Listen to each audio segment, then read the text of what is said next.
আমাদের চলার পথে অনেক মানুষের সাথে আমাদের সাক্ষাৎ হয়, অনেকের সাথে বন্ধুত্বও হয়। সবাই প্রিয় মানুষ, কাছের মানুষ কখনোই হতে পারে না। ওই হাতে গোনা এক দুজনই হয়তো আমাদের কাছের মানুষ বা প্রিয় মানুষ থাকে।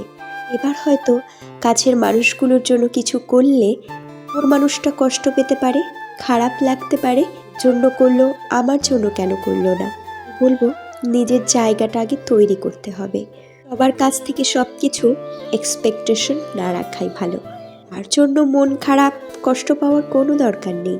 প্রায় না সকালবেলা ডালিয়ার খিচুড়িটা করি, বেশ আমার ছেলেও পছন্দ করে, আর আমাদের ঘরে আমারও ভীষণ ভালো লাগে। আজকে সকাল সকাল একটুখানি ডালিয়ার খিচুড়ি করব বলে আমি সমস্ত সবজিটা একটু করে ভেজে নিয়েছি। 5 ফোড়ন সম্বার, তেজপাতা, একটা শুকনো লঙ্কা, আদা, কাঁচা লঙ্কা, টমেটো পেস্ট দিয়ে ভালো করে মশলাটা কষিয়ে নিচ্ছি। ভেজে রাখা সমস্ত সবজিটা দিয়ে তারপরে সামান্য মসুর ডাল আর কিন্তু ডালিয়াটা ধুয়ে রেখেছিলাম সেটা দিয়ে, ভেজে রাখা মুগ ডাল দিয়ে ভালো করে নাড়িয়ে চাড়িয়ে নামিয়ে নিয়ে উপর থেকে সামান্য একটু ঘি, যদি ঘি খুব পছন্দ করো তাহলে একটু ভরপুরও দিতে পারো। সকালবেলায় এই ব্রেকফাস্টটা কিন্তু দারুণ, একদম জমে যায়।